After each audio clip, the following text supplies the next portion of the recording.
சக்தி ஜோதிட குழுவின் சார்பாக ஆவணி மாத பலன்களை பற்றி பார்ப்பதற்காக அடியேன் சக்தி சோமையாவும் KS ஐயங்கார் அவர்களும் டாக்டர் ஹரிஹர சர்மா ஐயா அவர்களும் வந்திருக்கின்றோம். இப்போது நம்ம ஆவணி மாதத்தினுடைய கோல்சார நிலைமை எப்படி இருக்குன்னு பார்ப்போம். முதல்ல இந்த ஆவணி மாதத்தினுடைய கோல்சாரம், இந்த மாதத்தினுடைய இது என்னைக்கு பிறகுறது, இதை பார்ப்போம். அதற்கு பிறகு பார்த்தேன்னா இந்த மாதத்தில் எந்தெந்த கிரகங்கள் பெயர்ச்சி ஆறுது அப்படின்றத பார்ப்போம். அதற்கு பிறகு இந்த மாதத்தில் உண்டான சிறப்பு நாட்கள் என்னென்ன, பண்டிகை நாட்கள் என்னென்ன அப்படின்றத பார்ப்போம். முதல்ல ஆவணி மாதம். ஆவணி மாதம்ன்றது தட்சிணாயன புண்ணிய காலத்தில் 2வது மாதம். இப்போ ஆடி மாதம் முடிஞ்சு போச்சு. ஆடி மாதத்தில் எல்லாமே ஆண்டவன் பகவானுக்கு பண்ண வேண்டியது மட்டும் தான் நம்ம பண்ணிட்டு இருப்போம். அந்த காலத்தில் விசேஷங்கள்னு வீட்டு விசேஷங்கள் எதுவும் பண்ணுறது கிடையாது. பொது விசேஷங்கள் மட்டும்தான், கோவிலுக்கு உண்டான விஷயங்கள் மட்டும்தான் ஆடி மாதத்தில் எப்போவுமே பண்ணுவாள். ஆவணி மாதம் பார்த்தாலேயானால் வீட்டிற்கு உண்டான விசேஷங்கள், அதுவும் பொது விசேஷங்கள், ஆவணி அவிட்டமாக இருக்கட்டும், எல்லா பொது விசேஷங்களும் பண்ணக்கூடிய காலகட்டமாக அமையும். இந்த ஆவணி மாதத்தினுடைய ஒரு பெரிய ஏற்றம் என்ன அப்படின்னு பார்த்தாலேயானால் சிம்ம மாதம் அப்படின்னு பெயர் பெறக்கூடியது. சூரிய பகவான் ஆட்சி பெற்று இருக்கக்கூடிய மாதமான சிம்ம மாதம். இப்போ காலபுருஷ தத்துவத்தின் பிரகாரம் பார்த்தோமேனால் மேஷ ராசியில் ராகுவும் குரு, கடகத்தில் பார்த்தேனால் உங்களுக்கு சுக்கிர பகவான் முதல் நாளே வக்கரம் பெற்று சிம்மத்திலேருந்து வந்துடுறார். சிம்ம ராசியில் சூரிய பகவானும் புத பகவானும் இருக்கா. செவ்வாய் பகவான் ஒரே ஒரு நாள் தான் இருக்கார். 2ஆம் தேதி அன்னைக்கு அவர் கன்னியா ராசிக்கு போயிடுறார். கேது பகவான் துலாத்துலேயும், மகரத்தில் இந்த வாட்டி சனி பகவான் வந்துடுறார். எப்போ அப்படின்னா இந்த மாதத்தில் 7ஆம் தேதி அன்னைக்கு, அதாவது கிட்டத்தட்ட 18ஆம் தேதி மாதம் பிறகுறதுன்னா 7ஆம் தேதினா 24, 25 தேதியிலேயே உங்களுக்கு சனி பகவான் வக்ரகதி அடைந்து கும்பத்திலிருந்து மகரத்திற்கு வந்துடுறார் சனி பகவான். இது கோல்சாரத்தினுடைய நிலைமை. இப்போ இந்த ஆவணி மாதத்தினுடைய சிறப்பு அம்சங்கள், சிறப்பான நாட்கள் என்னென்ன அப்படின்றது நம்ம ஐயா பகவதி ஹரிஹரன் ஐயா கிட்ட கேட்போம். ஐயா நல்லா தெளிவாக சொன்னீங்க. இப்போ இதில் பார்த்தீங்க அப்படின்னு சொன்னாக்க இந்த மாதத்தில் விரைவாக செல்லும் கிரகங்கள் 3 இடத்துக்கு பெயர்ச்சி அடைகிறாங்க. என்ன அப்படின்னாக்க 1ஆம் தேதியே சுக்கிர பகவான் வக்ரகதி அடைந்து ராசிக்கு 12ஆம் இடத்துக்கு போகிறாரு. 1. அடுத்தது 2ஆம் தேதியை பொறுத்தளவுக்கு செவ்வாய் பகவானானவர் ராசியில் இருந்துக்கிட்டு ராசிக்கு 2ஆம் இடத்துக்கு போகிறாரு. அது ஒரு மாற்றம். இதை தவிர சனி பகவான் வக்ரகதி அடைஞ்சி மகரத்துக்கு வராரு. எதுலேருந்து? கும்பத்துலேருந்து மகரத்துக்கு வராரு. அப்போ இந்த மாதத்தில் உள்ள இந்த கோல்சார பயிற்சிகள் இது. இதை தவிர இந்த மாதத்தில் வரக்கூடிய விசேஷ தினங்கள் அப்படின்னு பார்த்தோம் அப்படின்னாக்கா வரக்கூடிய 20/8/2023 நாக சதுர்த்தி அப்படிம்பாங்க. 23/8/2023 வாஸ்து நாள். என்ன சாமி வாஸ்து நாள் வருது பார்த்தாக்கா அமாவாசையாக இருக்குது, அது பௌர்ணமியாக இருக்குது, அது அஷ்டமியாக இருக்குது, அது நவமியாக இருக்குது, ஹோரை சரியில்லையே, இப்படி இருந்து நாங்கள் ஆரம்பிக்கலாமா? தைரியமாக ஆரம்பிக்கலாம். வாஸ்து பகவான் என்னைக்கு நெத்திரை கண் விழிக்கிறாரோ அன்னைக்கு ஆரம்பித்தோம்னா எந்த தடங்கல்களும் வருமா அப்படின்னா வராது. 26/8/2023 மூல நட்சத்திரம் அப்படின்றது ஆஞ்சநேயருடைய நட்சத்திரம். ஆவணி மூலம் அப்படின்றது ரொம்ப விசேஷமான நாள். அன்னைக்கு ஆவணி மூலம். அதுக்கு அடுத்தது பார்த்தோம்னாக்க 29/8/2023 பொன் ஓணம், அதாவது திருவோணம். இதை தவிர வருகின்ற 30ஆம் தேதி ஆகஸ்ட் 30ஆம் தேதி வருது யஜுர் உபகர்மா. யஜுர் உபகர்மா அப்படின்றத பொறுத்தளவுக்கு பிராமணர்களுக்கு உகந்த நாள். அதாவது போட்டிருக்கிற திரிநூல், அது பேர் திரிநூல்னா பூனல் மாற்றக்கூடிய நாள். அதற்கு அடுத்த நாள் 31 காயத்ரி ஜபம். நம்மளுடைய மாதாலேயே லோக மாதாலேயே பிரமாணமான மாதா எந்த இது பண்ணினாலும் காயத்ரி ஜபம் சொன்னால் செய்த பாவங்கள் போகக்கூடியது. நம்ம ஒரு காரியம் பண்ணுறோம், தெரியாமல் பண்ணிட்டோம் தப்பு, அப்படி பண்ணினாலும் காலையில் பூஜை தொடங்குறதுக்கு முன்னாடி ஒரு 108 ட்ரிப்பு காயத்ரி ஜபம். ஓம் போர்போசம் சத்சுபிரண்யம் மர்க்கோ தேவஸ்ய திமிகி திரியோயோன பிரஜோதியாத். இதை 108 நாள் பண்ணிட்டோம்னாக்க நாம் அன்னன்னைக்கு செய்த பாவங்கள், கண்ணுக்கு தெரிஞ்சு கண்ணுக்கு தெரியாத பாவங்கள் போகக்கூடிய நாள். அதே போல் வேதங்களில் பார்த்தோம்னாக்க ருக் யஜுர், சாமம், அதர்வணம் இருக்குது. அதில் சாமவேதக்காரங்களுக்கு உபகர்மா வர நாள் அப்படின்றது 17/9/2023. இவ்வளோ சிறப்புகளும் இவ்வளோ விசேஷங்களும் உள்ள மாதம் ஆவணி மாதம், சூரியன் ஆட்சி பெற்ற மாதம். இதில் என்ன ஒரு விசேஷம் அப்படின்னாக்க, ஒவ்வொரு வருஷம் ஆவணி மாதம் வருது தான் சாமி, ஆவணி மாதம் வந்தால் சூரியன் வந்து சிம்மத்தில் தான் இருப்பார், இதில் என்ன சாமி அதிசயம் இருக்குது, இதில் என்ன பொறிச்சு இருக்குது அப்படின்னாக்க, பிரகஸ்பதியான குரு மேஷத்தில் இருந்துக்கிட்டு 5ஆம் பார்வையாக சூரியனை பார்க்குறாரு. இதுக்கு பேர் சிவயோகம் அப்படின்னு பேர். அதே போல் குரு கூட ராகுவும் இருக்கிறாரு, அதுக்கு பேர் கோதண்ட ராகு. அப்போ இந்த ஆவணி மாதம் இத்தனை விசேஷங்களும் இத்தனை புனிதமும் கொண்ட மாதம். இந்த மாதத்தை வரவேற்போமா? வரவேற்போம். இப்போ அடுத்தது நாம் பார்க்க போகிறது என்ன பார்க்க போகிறோம் அப்படின்னாக்க, மேஷம் முதல் மீனம் வர உள்ள ஆவணி மாதத்திற்கு உண்டான பலன்களை பார்க்க போகிறோம். சரி, என்னென்ன பலன்கள் அப்படின்னாக்க, ஃபஸ்ட்டு பார்க்க போகிறது மேஷ ராசியை பற்றி பார்ப்போமா? மேஷம், அஸ்வினி, பரணி, கிருத்திகை இந்த 3 நட்சத்திரம் 9 பாதங்களை கொண்ட ராசி. ராசியின் அதிபதினு சொல்லக்கூடியவர் செவ்வாய் பகவான். இந்த மாதத்தில் பார்த்தோம்னா ராசியின் அதிபதி 6ஆம் இடத்துல இருக்கார். 6ஆம் இடத்துல இருக்காரு, மறைஞ்சு போயிட்டாரு அப்படின்னா, குரு பகவான் உங்களுடைய ராசியில் இருக்கிறது பெரிய ஏற்றம். பண வரவு அபரிமிதமாக இருக்கும். திருமணத்திற்கு பார்த்து கொண்டிருப்பவர்களுக்கு கண்டிப்பாக திருமண யோகம் உண்டு. இந்த மாதத்தில் பார்த்தோம்னா 6ஆம் இடத்துல வந்து செவ்வாய் பகவான் இருக்கிறதுனால எதிரிகள் அற்ற நிலை வரும். எந்த எதிரியாக இருந்தாலும் நீங்கள் வெல்லக்கூடிய பாக்கியம் உண்டாகும். இந்த மாதத்தில் உங்களுடைய ராசிக்கு 4ஆம் இடத்துல வந்து சுக்கிர பகவான் இருக்கிறது. சதுர்த்த கேந்திரத்தில் சுக்கிர பகவான் திக்பலம் பெறுறதுனால எல்லா விதமான சம்பத்துகளும் உங்களுக்கு வந்து சேரும். அதுவும் வந்து 2ஆம் அதிபதி 4ஆம் இடத்துல இருக்கிறது பெரிய விசேஷம். 2ஆம் அதிபதின்றவர் தனக்காரகன், தனம் ஸ்தான அதிபதி வந்து 4ஆம் இடத்துல இருக்கிறதுனால வீட்டுக்குன்னு வந்து நிறைய பொருட்கள் வாங்குவீங்க, வீட்டில் ஒரு புதுமைகள்லாம் பண்ணுவீங்க, வண்டி வாகனங்களில் ஆடம்பரங்கள் செலவழிப்பீங்க. அதுவும் சுக்கிரன் இருக்கிறதுனால வண்டியை வந்து 1 லட்ச ரூபா 5 லட்ச ரூபாய்க்கு வண்டியை வாங்கிட்டு அதுக்கு 10 லட்ச ரூபாய்க்கு வந்து நிறைய இது அடிஷ்னல் பார்ட்ஸ் எல்லாம் சேர்ப்பீங்க. அதில் ஒரு சந்தோஷத்தை பார்ப்பீங்க. இந்த மாதத்தில் பார்த்தேனால் உங்களுக்கு திருமணம் நிச்சயமாகும். 5ஆம் அதிபதியும் 5ஆம் இடத்துல வந்து ஆட்சி பெற்று போய் குரு பகவானால் பார்க்கப்படுறதுனால புத்திர காரகன் அந்த இடத்துல இருக்கார். புத்திர ஸ்தான அதிபதி அப்படின்னு சொல்லக்கூடிய சூரிய பகவானும் ஆட்சி பெற்று இருக்கார். குரு பகவானான புத்திர காரகன் புத்திர ஸ்தான அதிபதியை பார்க்குறார். கல்யாணம் பண்ணி ரொம்ப நாளாக வந்து குழந்தை பாக்கியம் இல்லாதவர்களுக்கு கண்டிப்பாக குழந்தை பாக்கியம் ஏற்படும். அதாவது குழந்தை பாக்கியம் எவ்வளோ முக்கியம் அப்படின்னா, குழலினிது யாழினிது என்ப தம்மக்கள் மழலை சொல் கேளாதவர் அப்படின்னு வந்து வள்ளுவன் சொன்னான். அந்த மாதிரி என்னதான் வந்து ஊதுற குழலும் இதுவும் வந்து ரொம்ப அருமையான சத்தத்தை கொடுக்கறது அப்படின்னாலும், குழந்தையினுடைய அழுகை சத்தமும் குழந்தையினுடைய சிரிப்பு சத்தமும் தான் ஒரு தாய்க்கும் ஒரு தகப்பனுக்கும் மிகப்பெரிய ஏற்றத்தை கொடுக்கும்.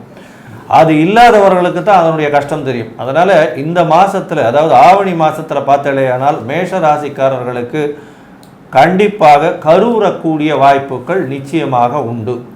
அதனால் அருகில் இருக்கக்கூடிய கர்ப்பரக்ஷாம்பிகா கோவிலுக்கு போயிட்டு வாங்க, இல்லைன்னா பக்கத்தில் இருக்கிற நவநீத கிருஷ்ணன் வந்து வச்சு வழிபடுங்க. நிச்சயமாக இந்த மாதம் உங்களுக்கு ஒரு பெரிய ஏற்றம் கிடைக்கக்கூடிய மாதமாக இருக்க போகிறது. சரி, இந்த மாதத்தில் புத பகவானும் செவ்வாய் பகவானுடைய நிலையை பற்றி ஐயா ஹரிஹர சர்மா ஐயா கிட்ட கேட்போம். ஐயா, நல்ல பிரமாதமாக சொன்னீங்க. மேஷ ராசிக்கு பொறுத்தளவுக்கு அதிபதி செவ்வாய். செவ்வாய்க்கு பார்வைகள் உண்டு. எல்லா கிரகங்களுக்குமே சதசப்தம பார்வை உண்டு. அங்காரக பகவானுக்கு விசேஷ பார்வைகள் 4 மற்றும் 8ஆம் பார்வை உண்டு. இதில் என்ன ஒரு விசேஷம் அப்படின்னா, ராசிநாதன் ராசிக்கு 6ல் இருந்துக்கிட்டு எல்லா எதிரிகளையும் வென்றுட்டு அதை தவிர 4ஆம் பார்வையாக பார்க்கறது 9ஆம் இடத்தை பார்க்குறார். 9ஆம் இடம் அப்படின்றது நமக்கு தகப்பன் ஸ்தானம் அப்படின்னு பேர். தகப்பன் ஸ்தானத்தை ராசிநாதன் பார்க்கும்பொழுது தகப்பனால் உங்களுக்கு உயர்வு கிடைக்கும்.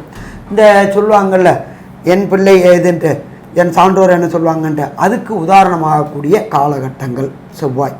அதுக்கு அடுத்தது என்ன பார்க்குறாரு, செவ்வாய் பகவான் 7ஆம் பார்வையாக ராசிக்கு 12ஆம் இடம். 12 அப்படின்னாலே நாம் என்ன சொல்லுவோம், வெளியூர், வெளிமாநிலம், வெளிநாடு தொடர்பு வரக்கூடியது. தான் படித்த படிப்புக்காக, உயர்கல்விக்காக வெளியூர், வெளிமாநிலம், வெளிநாடு போகக்கூடிய வாய்ப்புகளை இந்த ஆவணி மாதத்தில் மேஷ ராசியில் பிறந்த அஸ்வினி, பரணி, கார்த்திகை நட்சத்திரக்காரர்கள் பெறுவாங்களா? கண்டிப்பாக திண்ணமாக பெறுவாங்க. சரி, அடுத்தது 8ஆம் பார்வையாக அவருடைய வீட்டையே பார்க்குறார். எப்போ ராசிநாதன் ராசியை பார்க்குறாரோ அப்போயே சுயமுயற்சி சுயமுயற்சி சுயமுயற்சி. எதை இழந்தாலும் தன்னம்பிக்கை இழக்கக்கூடாதுன்னு சொல்லுவாங்கள்ல, தன்னம்பிக்கை எடுத்து எதை செய்தாலும் ஜெயமாகக்கூடிய காலகட்டங்கள். சரி, இதை தவிர அங்கே உள்ள குருவை பார்க்குறாரு. அப்போ அது குரு மங்கள யோகமாக ஆகுது. குரு மங்களம் ஆகுது அப்படின்னு சொன்னாக்க, இதுவரை வீடு இல்லாமல் வாடகை வீட்டில் இருந்தவங்களுக்கு சொந்த வீடு அமையறதுக்கான வாய்ப்புகளை பிரகஸ்பதியான குரு, தனக்காரனான குரு ஏற்படுத்தி கொடுப்பாரு. அதே போல் ஒரு வீடு இருக்கிறவங்க இன்னொரு வீடு வாங்கிறதுக்கான வாய்ப்புகளை கொடுப்பாரு. சிங்கிள் பெட்ரூமாக இருக்கிறவங்க டபுள் பெட்ரூம் போகிறதுக்கு வாய்ப்பு கொடுப்பாரு. கேட்ட இடத்துல கடன் உதவி, பொருள் உதவி எல்லாத்தையும் அள்ளி கொடுக்கக்கூடிய காலகட்டங்கள். அப்போ ராசிநாதன் செவ்வாய் அவர் 6ல் இருக்கார். அவருடைய பார்வை 9ல் விழுது, அவருடைய பார்வை 12ல் விழுது, அவருடைய பார்வை ராசியில் விழுது. அப்போ ராசிநாதன் நல்லா வலுப்பெறும் பொழுது கேட்ட இடத்துல கிடைக்கும். தொட்டதெல்லாம் தொடங்கக்கூடிய காலகட்டங்கள், வச்சதுக்கெல்லாம் விடிவு பெறக்கூடிய காலகட்டங்கள். வேலை கிடைக்காம இருந்துட்டு இருந்தவங்களுக்கு நல்ல வேலையும், வேலையில் இருக்கிறவங்களுக்கு ப்ரொமோஷன் கிடைக்கக்கூடிய வாய்ப்புகளும் இந்த காலகட்டங்களில் உண்டு. இதுக்கு அடுத்தது சனி பகவானுடைய பார்வை என்ன பண்ணும், குரு பகவானுடைய பார்வை என்ன பண்ணுன்றத நம்ம ஐயா சக்தி சோமையா அவங்க சொல்லுவாங்க. ரொம்ப அற்புதமாக சொன்னீங்க. இப்போ சனி பகவானுடைய பார்வையும் குரு பகவானுடைய பார்வையும் சொல்ல சொன்னீங்க. அதில் நம்ம கேஎஸ் ஐயங்கார் அவர்கள் ரொம்ப தெளிவாக 5ஆம் பார்வையாக குரு பார்க்கிறதையும், 7ஆம் பார்வையாக குரு பார்க்கிறதையும், 9ஆம் பார்வையாக குரு பார்க்கிறதையும் விவரமாக எடுத்து சொல்லிட்டாங்க. அதாவது 5ஆம் இடத்தை பார்க்கறதுனால புத்திர பாக்கியம் உண்டு, 7ஆம் இடத்தை பார்க்கறதுனால திருமண பாக்கியம் உண்டு, அது 9ஆம் இடத்தையும் பார்த்துருக்கிறதுனால அவங்களுக்கு தொழில் துறையில் நல்லா இருக்குங்கிறதெல்லாம் ஐயா விவரமாக சொல்லிட்டாங்க. இந்த சனியோட பார்வை அப்படிங்கிறத நீங்கள் சொன்னீங்க. அது அற்புதமான கேள்வி. அந்த சனி இந்த ராசிக்காரங்களுக்கு 11ஆம் இடத்து அதிபதி 11ஆம் இடத்துல இருந்தார். ஆனால் அவர் 7ஆம் தேதி அன்றைக்கி, ஆவணி மாதம் 7ஆம் தேதி, அதாவது ஆங்கிலத்துக்கு 24/8/2023 அன்றைக்கி வக்ரகதியாகி அவர் 10ஆம் வீட்டுக்கு வந்துடுறாரு. அப்போ மேச ராசிக்காரங்களுக்கு 10-11க்கு அதிபதியாகிய சனி பகவான் 10ஆம் இடத்துல இருக்கிறது சிறப்பு தான். அப்போ அந்த 10ஆம் இடத்துல இருக்கிறது சிறப்பு தான்னா அவர் வக்ரகதி அடைஞ்சு போய் சிறப்பு அடைஞ்சிருக்காரு. அதில் இன்னொன்று என்னன்னு கேட்டிங்கன்னா, சுக்கிரனும் 4ஆம் இடத்து, அதாவது ராசிக்கு 5ஆம் இடத்துல இருந்தவர் அவரும் வக்ரகதியாகி 4ஆம் இடத்துக்கு போயிருக்கார். இவங்க 2 பேரும் சமசப்தமமான பார்வையை பார்க்குறாங்க. அந்த மாதிரி சமசப்தமமான பார்வையை பார்க்குற காரணத்தினால இவங்களுக்கு 4ஆம் இடத்து, அதாவது ராசிக்கு 4ஆம் இடத்துல இருக்கிற சுக்கிரனால் வண்டி வாகனத்துக்கு உண்டான வாய்ப்புகள்லாம் பழசை புதுசாக்கலாம், இல்லைன்னா புதுசாகவே வாங்கிக்கிறலாம். அதேமாதிரி வீடு பழைய வீடுகளாக இருந்தால் புதுப்பிச்சுக்கலாம், இல்லைன்னா புது வீடுகள் வாங்கிறதுக்கு உண்டான யோகங்களை கொடுக்கலாம். 5ஆம் இடத்து அதிபதியும் 5ஆம் இடத்துல இருக்கார். அதே மாதிரி இந்த சனியோட பார்வையும் 10ஆம் இடத்துல இருக்கிறதுனாலையும், இந்த ராசியாதிபதி போய் 6ஆம் இடத்துல இருக்கிறதுனாலையும் தொழில் துறைகளில் இருக்கிறவங்களுக்கு நல்ல முன்னேற்றத்தையும், இதுவரைக்கு உத்தியோகம் அமையாமல் இருந்தவங்களுக்கு உத்தியோகம் அமைகிறதுக்கு உண்டான வாய்ப்புகளை எல்லாம் இந்த சனி பகவான் இது மாறி வர்றதுனால ஏற்படுத்தி கொடுக்கக்கூடிய வாய்ப்புகள்லாம் மிக மிக அதிகமாகவே இருக்கிறது. ஆக மேசராசிக்காரங்களுக்கு இந்த காலம் பொற்காலமாகவே இருக்குன்னே நம்ம சொல்லலாம். இருந்தாலும் அவங்களுக்கு சந்திராஷ்டம தினங்கள் அப்படிங்கிறது வரும். அப்போ இந்த மேச ராசிக்காரங்களுக்கு 8ஆம் இடத்துல சஞ்சரிக்கிற காலத்தை சந்திரன் சஞ்சரிக்கக்கூடிய காலத்தை சந்திராஷ்டம தினம்னு சொல்லுவோம்.